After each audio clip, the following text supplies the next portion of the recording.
Ladies and gentlemen, partners and friends, welcome on board of the CL Conti 100. We are about to embark on a journey that will take us across the high seas and 3 generations of visionary adventurers. This is a story of perseverance, courage, and conviction, of boldly navigating great risks and exciting new horizons.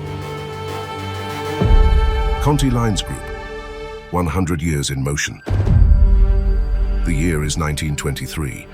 A rather spectacular character heads to London.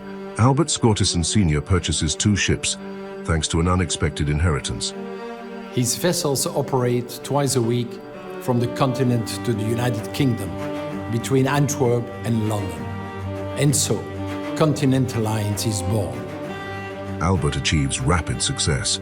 The competition has soon had enough and make him an offer he can't refuse.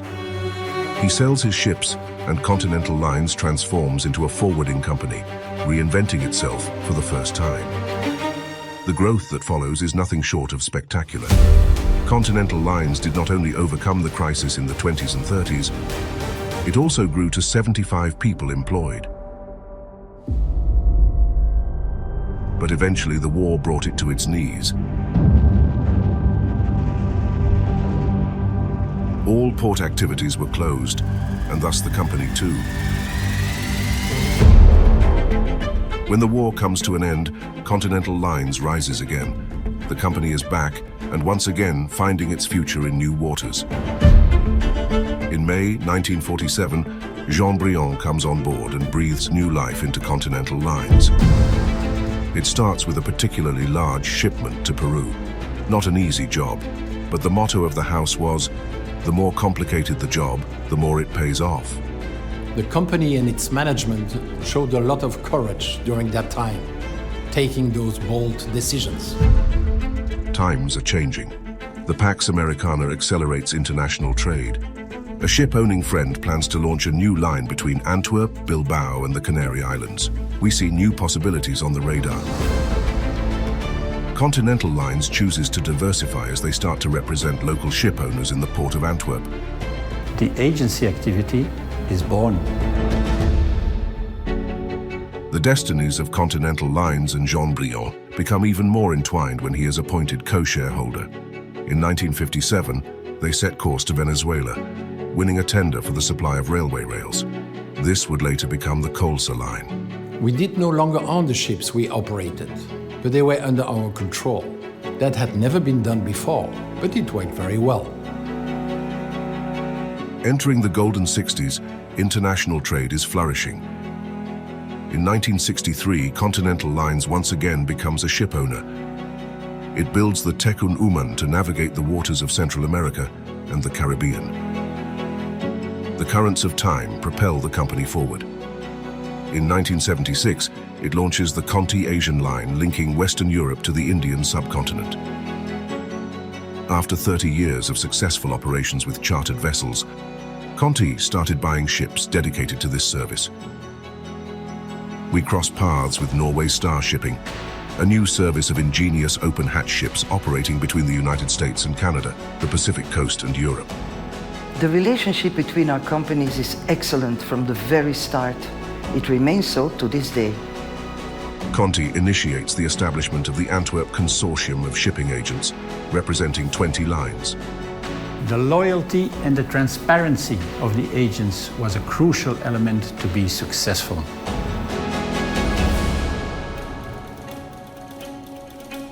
New ventures take us to too many points on the map to mention. The Conti Asian line extends to our Triangle service, linking Antwerp to India and Pakistan, to East Africa and South Africa, back to Antwerp. This triangle service gave us the opportunity to charter for a much longer period. Beginning 2000, we became the owner of the ships that we used to charter. 18 years after joining the company, Jean-Frédéric Briand takes over from his father to become CEO of Continental Lines. Working with our father is wonderful. His calmness balances us.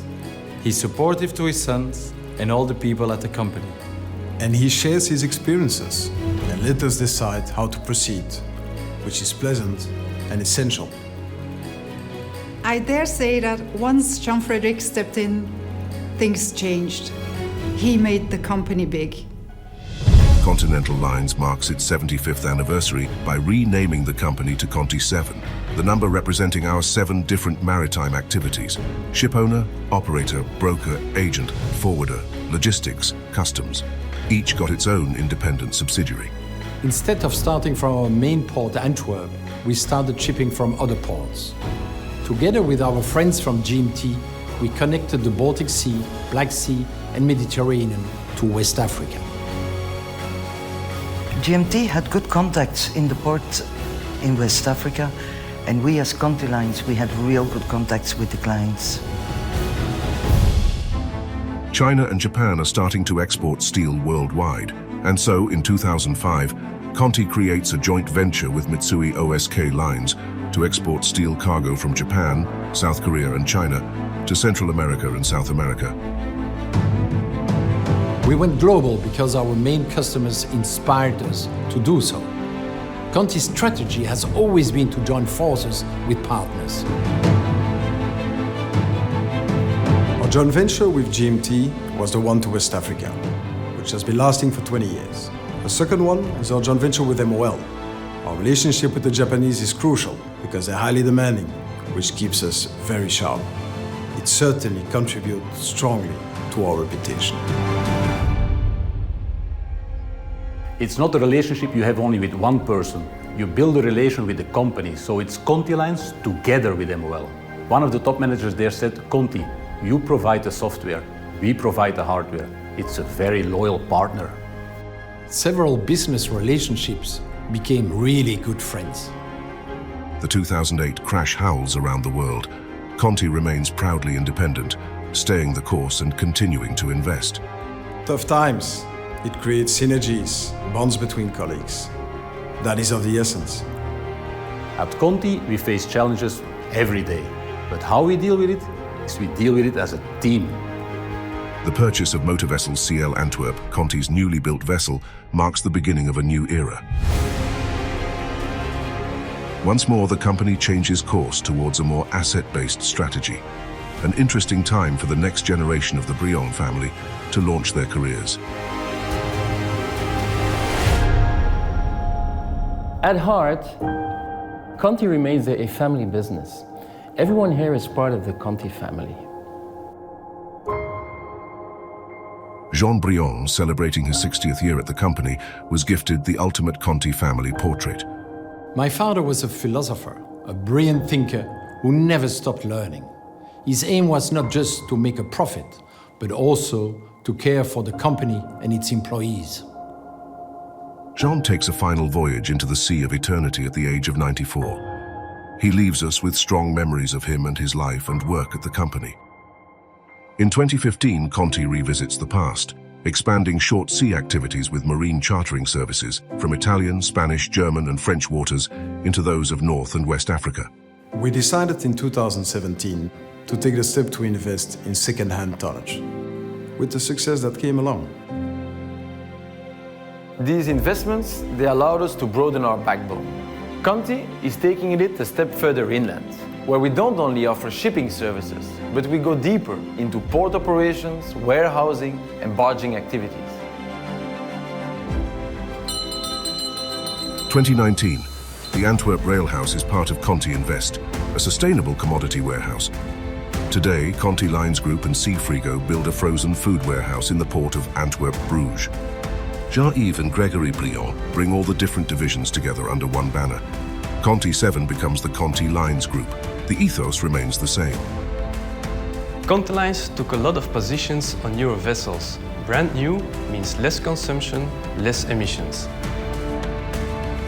I think that Conti Lines' DNA will always be client-orientated. Is it with ships? Is it with warehouses or port operations? I believe there is still a lot of growth to be made with our customers. Today at Conti Lines, people work together dynamically and are willing to sacrifice a lot in order to achieve the greater goals. We have a lot of projects running, not only with vessels at sea, but also on the shore, with cargo and much more, which you will certainly see in the years to come. one thing is clear: the future looks bright.